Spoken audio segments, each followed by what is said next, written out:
Glória a Deus. Queridos, semana passada nós começamos aqui uma mensagem e eu quero estender ela. Na verdade, isso era para ser uma série de mensagens, mas eu também não queria que fosse algo muito longo, fosse algo mais rápido, mais intenso e intensivo para a gente poder compreender a necessidade que Deus tem para os nossos dias. Deus tem uma urgência, Deus tem um clamor, e assim como o Vitor citou de entrar no lugar secreto e descobrir outras coisas que pulsam no coração de Deus, uma dessas coisas que nós temos descoberto do coração de Deus nesses dias é a necessidade que nós temos de ser firmes. Nós vivemos uma vida cristã, e quando digo vida cristã, eu não estou dizendo apenas da frequência de culto. Quando eu digo de vida cristã, eu estou falando da nossa vida como um todo. A nossa vida, ela se parece com uma montanha russa. Semana bem, no alto, orando, buscando a Deus. Deus é bom, mas na outra semana a gente vive uma ladeira. Eu não quero mais saber de nada, eu não quero orar mais, eu não quero saber de nada. Nós não conseguimos viver uma vida estável espiritualmente falando. Nós não temos uma estabilidade cristã a ponto das pessoas olhar para nós e identificar em nós um caráter estável. Se você parar e prestar atenção no chamado de Moisés, o chamado de Moisés, ele começa de uma maneira exatamente como nós deveríamos ser. Moisés está apacentando as ovelhas, e o que chama a atenção de Moisés é uma sarça que queimava, mas não se consumia. Ou seja, todo aquele fogo que deveria consumir a sarça apenas queimava, mas não a consumia. Ela permanecia da mesma maneira, queimando, mas da mesma maneira, queimando, mas da mesma forma, nada mudava. Ela era estável naquilo que Deus a determinou para ser. Então eu quero colocar aqui para os irmãos mais alguns pontos para que nós possamos firmar a nossa vida em algo sólido, em algo concreto. 2020 não pode ser para você um ano de vacilo. 2020 não pode ser para você mais um ano em que você vai começar animado e vai terminar decepcionado. Então eu queria que você abrisse sua Bíblia, pega ela aí, abra ela em Filipenses capítulo de número 3. Filipenses capítulo de número 3. Versículo de número 13. Filipenses 3, 13 e 14.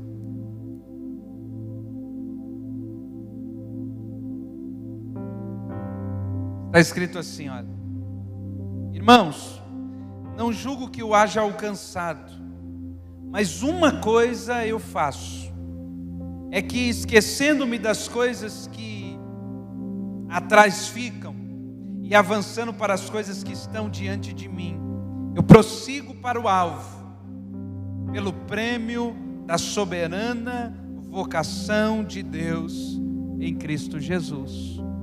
Aleluia. A recomendação de Paulo. Às vezes as pessoas dizem: pastor, mas por que fulano de tal não é firme? Por que fulano de tal não permanece? E aí vem a nossa resposta, alguns princípios do porquê nós temos vivido dias tão estáveis na nossa vida e na nossa fé. E eu quero pegar esse versículo de Paulo e trazer para você aqui 3 características de uma pessoa firme, ou por que nós não somos firmes. Anote aí, primeira delas: se nós quisermos edificar uma vida cristã firme, sólida, concreta, estável, nós precisamos dessa primeira característica. Anote ela aí: esquecer das coisas que ficam para trás. Querido, um primeiro desafio que nós temos para romper essa instabilidade na nossa vida é remover do nosso coração tudo o relatório de faltas que nós carregamos. Ao longo da nossa vida, nós vamos acumulando relatórios e relatórios contra a família, relatórios contra a igreja, relatório contra os irmãos, relatório contra a empresa. E esses relatórios, eles vão determinar na minha vida o que é que eu vou fazer com ela no futuro. E o conselho de Paulo é: se esqueça daquilo que ficou para trás. Em outras palavras, deixe esse relatório de dívida para lá. Eu fico imaginando aqui, por exemplo, se quando o filho pródigo de Lucas capítulo 15, quando ele voltou para casa, se o pai tivesse guardado no seu coração um relatório de dívida, assim como o irmão mais velho guardou, não haveria espaço para ele naquela casa. Mas quando o filho retornou para casa, ele encontrou alguém que estava disposto a se esquecer daquilo que havia passado. Querido, a única maneira de permanecer firme em um ambiente é você adotar a capacidade de se esquecer daquilo que passou. Ah, pastor, mas isso não é fácil. É claro que não, porque isso não é uma capacidade humana. Porque não existe um botão que você aperta e esquece das coisas. Não existe algo na nossa vida que nós apertamos e as memórias são removidas, não. Quando Paulo está dizendo se esqueça, ele está apontando para uma virtude do Espírito de Deus na nossa vida. Que virtude é essa, pastor? É lembrar, mas não permitir que a lembrança determine a atitude. Olhe para o seu irmão e diga assim: nenhum registro de falta pode permanecer no nosso coração. Querido, você precisa aprender uma coisa bem simples: todo registro de falta, uma hora ele vai determinar a sua decisão. Existem pessoas decidindo na sua vida, não por uma direção de Deus, não porque Deus disse faça isso. Nós estamos tomando decisões sérias na nossa vida pelo registro de falta que nós possuímos no coração. É muito comum as pessoas nos procurarem, dizendo: eu não quero mais a família, eu não quero mais casamento, eu não quero mais a igreja, por um acúmulo que estão vivendo na sua vida. Mas nós precisamos nessa noite permitir que Deus tenha liberdade para retirar do nosso coração todo registro de falta que nos impede de prosseguir para o alvo. Pastor, por que a minha vida não avança? Pastor, por que a minha vida não prospera? Pastor, por que a minha vida não vai para frente? Por causa dos registros de faltas que nós carregamos do outro, do lugar, do casamento. Querido, se livrar desses registros, presta atenção, se esquecer das coisas que para trás ficam. Se fosse tão simples assim, Paulo não precisaria ter escrito. Se fosse algo tão natural isso acontecer, Paulo não precisava ter pedido isso numa carta, Paulo não precisava ter narrado isso numa carta, mas ele deu um conselho: deixe o que ficou para trás. Eu sei que depois de uma traição é difícil confiar de novo. Eu sei que depois de uma decepção é difícil começar de novo, mas é para isso que nós temos algo chamado perdão. A única virtude capaz de remover um registro de falta é o perdão. E deixa eu lembrar você, perdão é a capacidade que alguém adquire de perder para que o outro possa ganhar. Eu vou repetir de novo para você, perdão é a capacidade que alguém adquire de perder para que alguém possa ganhar. Por isso o nome perdão. Perdão é uma palavra aumentativa de perda. Por que eu não quero perdoar o meu irmão? Porque eu decidi não perder por ele. Porque eu decidi manter o registro de falta por ele. Eu não quero. É por isso que é mais fácil mudar de família, é por isso que é mais fácil mudar de trabalho, é por isso que é mais fácil mudar de igreja, porque nós não aprendemos a perder. Evangelho, cristianismo e perda caminham juntos. Por isso Jesus disse: aquele que quiser ser o meu discípulo, negue-se a si mesmo.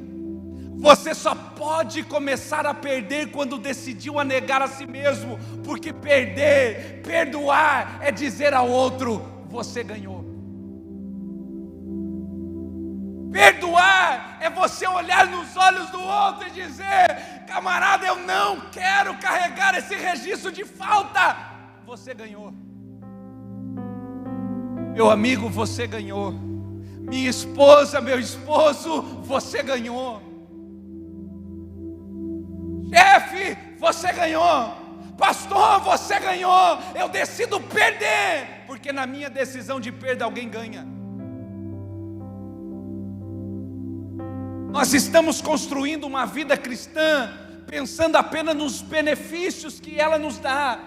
Nós estamos edificando uma vida cristã apenas nos direitos que nós temos, mas a vida cristã, ela é atribuída muito mais de deveres. Um dos deveres é o perdão. Toda vez que nós encontramos alguém que decide perder para que o outro possa ganhar, então nós temos pessoas firmes. Querido, presta atenção, não tenho, pastor, eu estou passando um problema, o que eu faço? Não tem o que eu faço. Tem uma palavra: perdoe. E elimine o registro de falta. Pastor, presta atenção, deixa eu ensinar para você algo sobre perdão, talvez você não saiba. O perdão não é sentimento, diga isso, o perdão não é um sentimento. Já para eliminar a história daqueles que chegam e digam assim: eu não estou sentindo de perdoar. Perdão você não sente. Ah, pastor, eu não estou sentindo ainda de fazer isso. Não tem que sentir. Perdão não é sentimento. Perdão é uma decisão que contraria o sentimento vivido.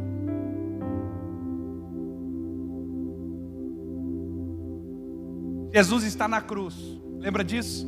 Jesus está na cruz. Jesus está sentindo dor, mas Ele está olhando e dizendo: Pai, perdoa porque eles não sabem o que estão fazendo. Mesmo sentindo dor, mesmo sendo agredido, Pai, perdoa porque eles não sabem o que fazem.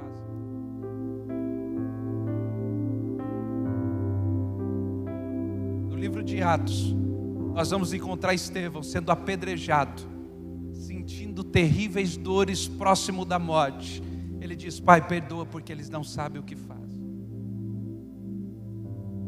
Porque se você não perdoar, preste atenção nisso, porque se você não perdoar, se você decidir manter um registro de falta na sua vida, você vai edificar a sua casa sobre um alicerce que não é a rocha. Anote comigo, Hebreus capítulo 12, versículo de número 15.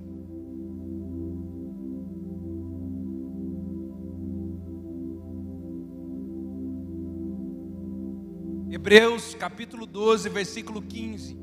Olha o que diz: tende cuidado de que ninguém se prive da graça de Deus. Esse versículo a gente precisa estudar ele, porque o escritor de Hebreus está dizendo: é possível ser privado da graça de Deus, e que nenhuma raiz de amargura. Diga comigo, raiz de amargura. A gente talvez nunca prestou atenção que raiz é aquilo que sustenta a árvore. Então preste atenção. Eu até posso decidir não perdoar. Eu até posso decidir manter um registro de falta na minha vida. O que vai acontecer é que toda a minha história vai ser edificada sobre uma raiz chamada amargura. Tem muita gente, tem muito crente com a vida edificada na amargura, com a vida edificada na raiva, na falta de perdão.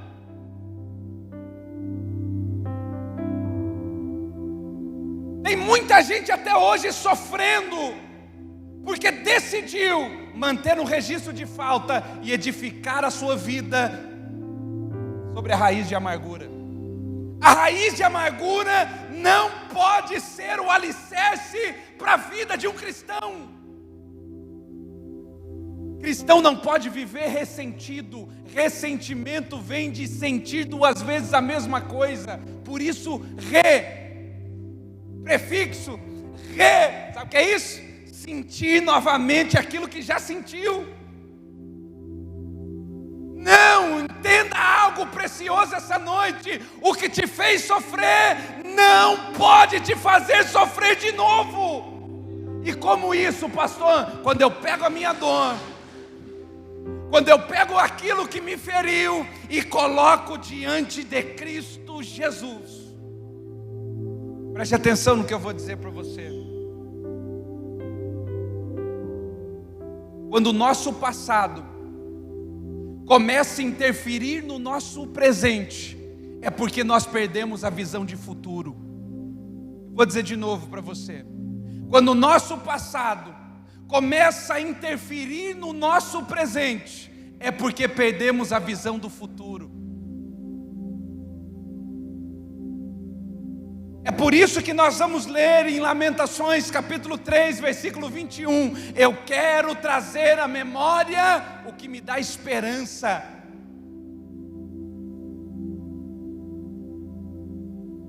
Jeremias escrevendo Lamentações. Lamentações é um livro escrito devido à destruição que ele anunciou. O povo não acreditou. Nabucodonosor entrou em Jerusalém e acabou com tudo. Destruiu. Jeremias foi o único profeta na Bíblia que pregou durante anos, e a nação não ouviu, não se arrependeu, não deu crédito na sua mensagem. Quando Nabucodonosor invade Jerusalém, destrói tudo, leva cativo as pessoas, então Jeremias escreve Lamentações. E ele está dizendo: eu quero trazer à memória o que me dá esperança. Eu não quero trazer daqueles dias que eu pregava e ninguém ouvia. Isso vai me parar, eu não vou querer pregar de novo. Sabe, a gente tem muitas pessoas paralisadas no presente pelo registro do passado. Querido, por favor, seja livre em nome de Jesus. E o caminho para a liberdade se chama perdão. Eu preciso que você entenda. Perdão é uma decisão gerada pelo Espírito de Deus no coração de um homem. Isaías capítulo de número 43, anote aí. Isaías capítulo 43, versículo 18 e 19. Eu quero que você receba isso como uma palavra profética sobre a sua vida. Está escrito assim: não vos lembreis das coisas passadas. Diga isso. Não, diga como primeira pessoa: eu não me lembrarei das coisas passadas. Diga. Nem considerarei as coisas antigas. Presta atenção, não muda não. Vai estragar a palavra. Levante a sua mão. Diga assim: eu não vou considerar as coisas passadas. Diga: o que passou será perdoado. Aí versículo 19, fica a sua mão levantada. Por quê? eis que faço uma coisa nova. O que Deus tem para a nossa vida é algo novo. Pastor, mas por que o novo não acontece? Porque tem o velho aí.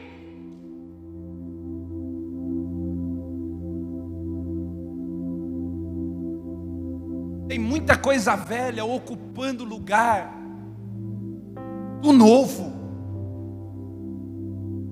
E não é para olhar de rabo de zóio para o cônjuge, não é esse velho. Já fiquei, tá vendo? Deus tem um novinho aí. Não é novinho aí, não é isso. Não é essa coisa nova, não. É porque daí fala assim, o pastor falou que Deus ia tirar o velho, ia colocar o novo, glória a Deus.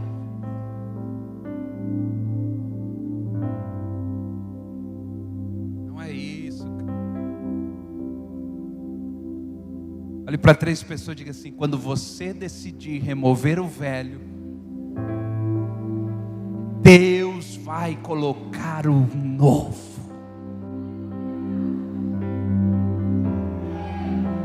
Deus não colocará o vinho novo em odres velhos. Antes de se preocupar com o novo de Deus, se preocupe o lugar onde você vai recepcionar o novo. O problema não é o vinho novo, o problema é o odre velho. O problema de Deus é encontrar na nossa vida uma estrutura velha. Porque, presta atenção, o problema do velho, nós estamos falando de um princípio que às vezes a gente deixa passar desapercebido. O odre era um recipiente feito de couro. Com o passar dos anos, o odre perdia a elasticidade. Em outras palavras, ele perdia a resiliência. É a capacidade de você, porque o vinho, quando era colocado no odre, ele fermentava, então o odre aumentava. Quando tirava o vinho, ele voltava na sua normalidade, era a resiliência. Mas com o passar do ano, ele perde isso, ele vai ficando rígido. E aí então você coloca o vinho, e na fermentação, a odre estoura, não suporta. Deus está dizendo assim: filho, você tem que aprender que rigidez não pode receber algo novo. Não, porque eu sou duro, comigo é assim. Não, comigo é desse jeito. Não, querido, você precisa aprender a ser maleável, resiliente, ter a capacidade que Deus nos dá, para você poder ser o receptor do novo de Deus. Segundo princípio que Paulo nos ensina, Paulo diz: se esqueça daquilo que fica para trás, mas avance para as coisas que estão adiante. Número 2, se eu preciso esquecer daquilo que fica para trás, eu preciso ter um alvo. Qual é o alvo? Avançar para aquilo que está adiante.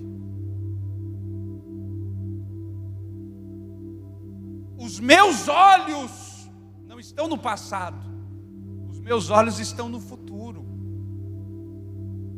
Vou dizer de novo para você: os nossos olhos, eles estão no futuro, eles estão na promessa, eles estão na palavra que foi liberada. Por que eu me movo? Por que eu não consigo ser firme? Porque em algum momento eu perdi a visão daquilo que Deus disse que faria. Paulo diz: avance para as coisas que estão adiante. Eu gosto muito do texto, irmão. Coloca para a gente, Fê, Êxodo 14:15. Eu gosto desse texto, irmão, porque esse texto mostra o momento que a gente vive.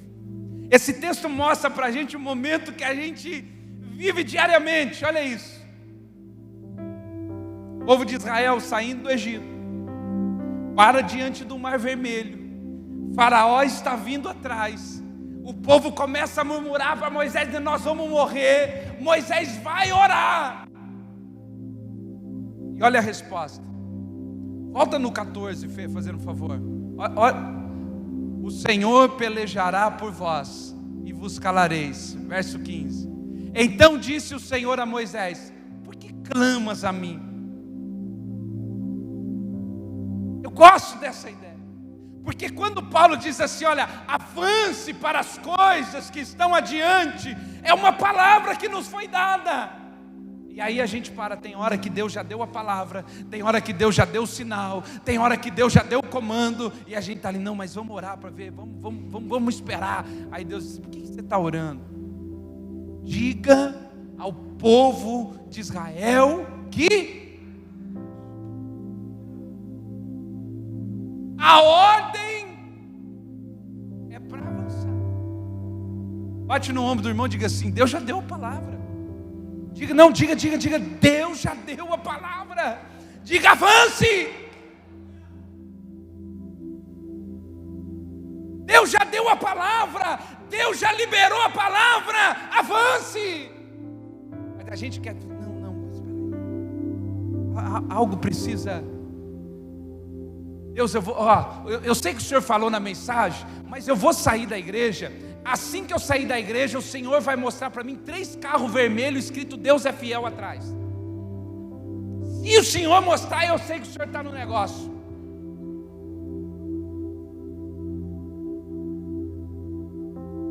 Deus já deu a palavra.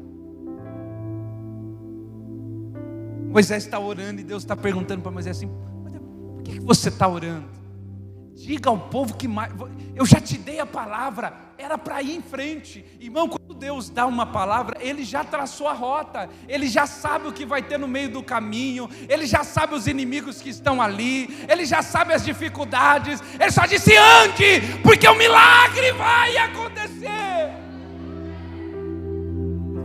Mas Senhor, o mar vermelho na frente, o faraó atrás. Ele diz: vai em frente. Mas como é que vai ser? Não precisa saber como é que vai ser, só precisa obedecer. Marche. Parece que Deus tem que ficar toda hora dando satisfação como é que vai ser o milagre. Tem hora que a gente quer sair do nosso lugar e a gente se esquece daquilo que é. Irmão, preste atenção. Preste atenção em algo. Nós temos 2 coisas da nossa vida: algo chamado fé, diga comigo, fé, diga mais uma vez, fé, e obediência. Deixa eu dizer para você que ser obediente é muito melhor do que ter fé.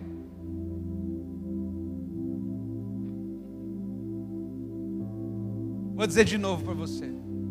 Deus chegou para Abraão e disse para Abraão em Gênesis capítulo 12: Abraão, sai da sua terra e da sua parentela e vai para uma terra que Deus não disse qual terra era, Deus não disse que caminho era, Deus só disse: vai andando que eu vou mostrar para você no meio do caminho. A Bíblia diz que Abraão obedeceu e foi. Sabe como é que a gente chama ele hoje? Pai da fé. Por quê, pastor?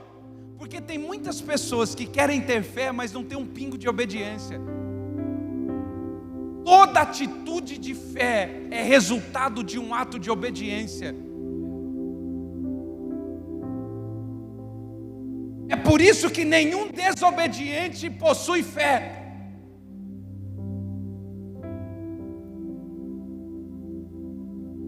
Mas à medida que você vai obedecer: Senhor, eu não estou entendendo, mas eu estou obedecendo. Senhor, eu não estou vendo, mas eu estou obedecendo. Na medida da caminhada, Deus vai acrescentando fé no nosso coração.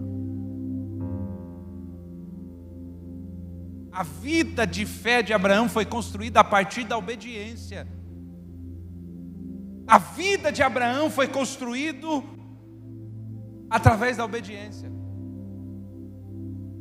Agora, entenda uma coisa bem simples: esquecer das coisas que para trás ficam e avançar para aquelas que estão adiante de mim. Pastor, o que está diante de mim?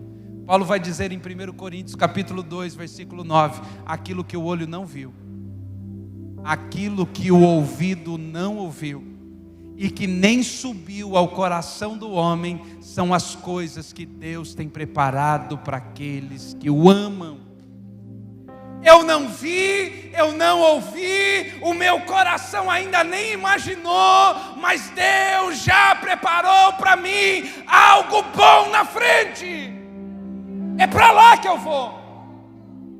Talvez alguém vai perguntar para você: está indo para onde? Diz assim: não vi nem ouvi, mas eu sei que tem algo preparado para a minha vida, para a minha família, para a minha casa. Deus tem uma promessa e é atrás dela que eu vou. O que eu tenho, o que Deus tem para mim não está lá atrás. O que Deus tem para mim está lá na frente. Mas cadê? Diz assim: não vi nem ouvi, mas creio. E quando eu não conseguir crer, eu obedeço, porque eu sei que Ele vai me dar.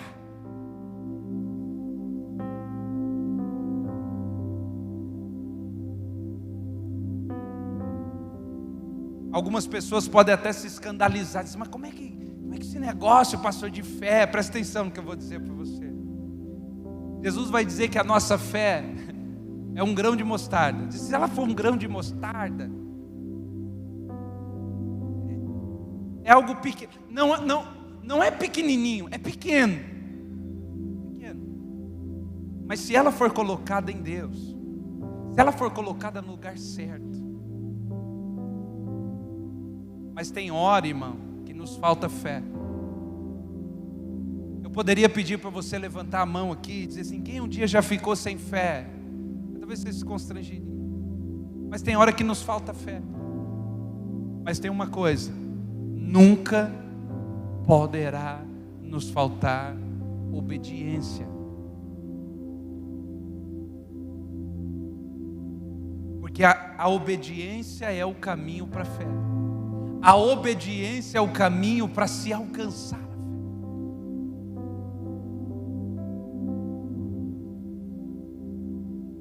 Terceiro e último. Paulo diz: esqueça. Paulo diz: avance. E ele diz: prossiga para o alvo. Coloca para a gente, Oséias 6,3. Uma coisa que falta para nós, querido, é prosseguir. Não é apenas avançar, é prosseguir. Olha aí. Conheçamos e prossigamos em conhecer ao Senhor. Eu não sei quanto você já conhece de Deus, da Bíblia, da igreja. Não é só conhecer, é conhecer e prosseguir conhecendo. Isso fala de uma atitude contínua. Isso não fala: eu conheço, não. Está falando de algo que você precisa conhecer todo dia, todo tempo. Há facetas de Deus que nós ainda nem pensamos em conhecer. Deus é um Deus que se revela de maneira progressiva. Você vai conhecendo Ele à medida que caminha com Ele. Então tem dia que eu conheço Deus da paz. Tem dia que eu conheço Deus da justiça. Tem dia que eu conheço Deus do amor. Tem dia que eu conheço Deus que provê. Mas tudo isso não nos é dado de forma imediata, isso é dado de maneira contínua. Um grande desafio que nós temos como igreja não é apenas conhecer, mas é prosseguir conhecendo aquele que nós conhecemos.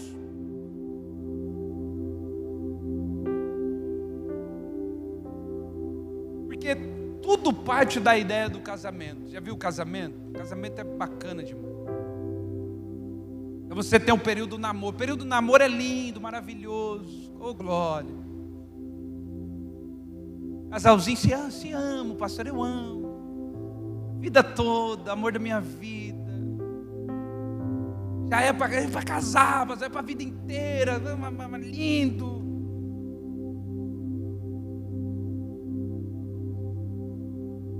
Aí vai para dentro da mesma casa. Já viu? Eu vou contextualizar os problemas de casamento, porque senão a geração de hoje fica muito fora. posso falar isso, se eu falar assim, ele vai ficar. Aí vai para a mesma casa. Aí começa o desafio. Aí vem aquele que diz assim: pastor, eu pensei que conhecia, mas agora é que eu conheço. Porque você só pode conhecer alguém quando você compartilha do mesmo ambiente com ele. Você não pode dizer que conhece alguém só porque ouviu falar. É o que Jó diz para Deus no capítulo 42. Eu conhecia Deus só de ouvir falar. Deus era, mas agora os meus olhos te veem. Agora eu sei, agora é experiência própria. Agora não é testemunho dos outros. O problema é que a gente vem para a igreja só para ter um namoro com Deus. Tudo é lindo, tudo é maravilhoso. Agora eu quero ver casar. Eu quero ver você levar ele para dentro da sua casa. Eu quero ver você acordar com ele, dormir com ele, comer com ele. Eu quero ver você todo dia com ele. Aí você vai poder dizer: agora eu conheço Deus. Esse negócio de namorar com Deus é fácil, porque daí você briga, eu não vou não. Não é isso? Tem crente que parece namorado de Deus. Eu já não vou na igreja. Por quê? Porque eu não quero. Porque Deus não faz. Porque Deus não olha. Você é namorado. Você vai ver que a hora que casa não tem como. Ele tem que dormir na mesma cama. Ou é a cama ou é o sofá. Mas...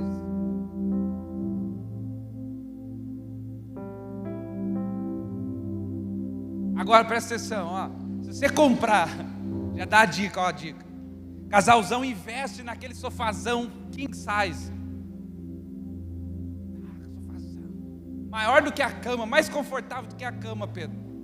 Aí no dia da discussão, é assim: ou você dorme aqui ou dorme no sofá. Demorou. Só ele no sofá, aquele sofazão. Ó, sofá da sala tem que ser duro. Não tem que ter almofada no encosto de cabeça. Camarada, ele vai pensar, dormindo assim.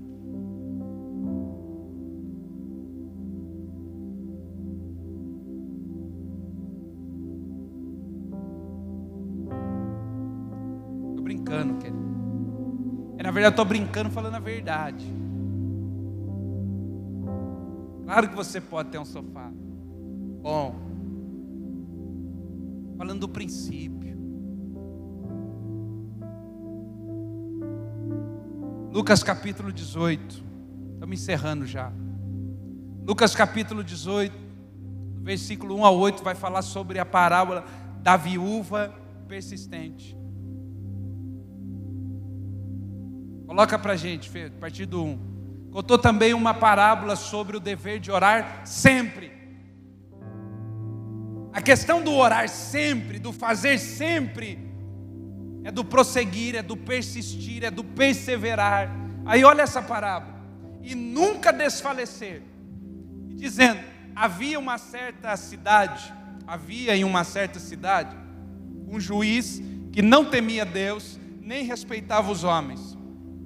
Havia também naquela mesma cidade uma viúva que ia ter com ele dizendo: faze-me justiça contra o meu adversário.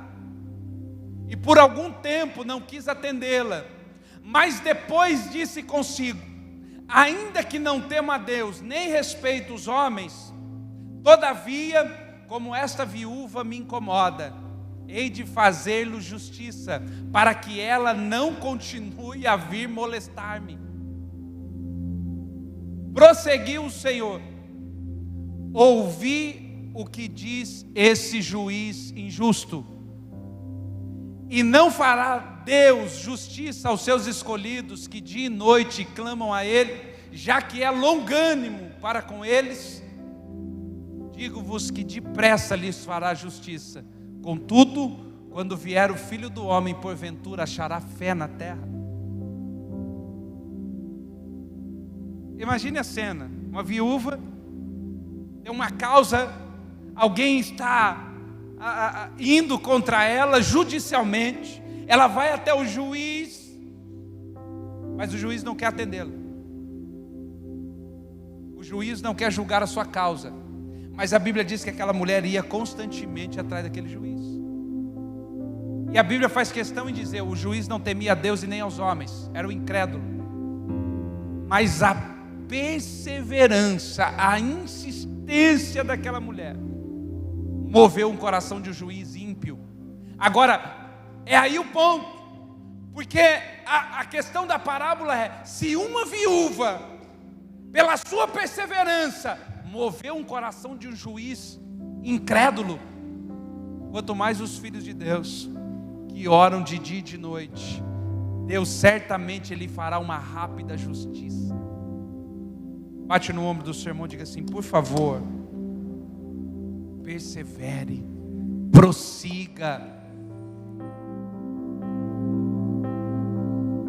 Todo o contexto bíblico vai ensinar para a gente um caminho para trilhar em etapas, perseverança, prosseguir e não para parar. Nós precisamos avançar e continuar avançando naquilo que Deus tem para nós. Por isso, para finalizar, você quer ser uma pessoa firme, se esqueça do que ficou para trás. Avance tendo como alvo que está adiante. Terceiro e último, prossiga. Prossiga. E prossiga. Curva a sua cabeça.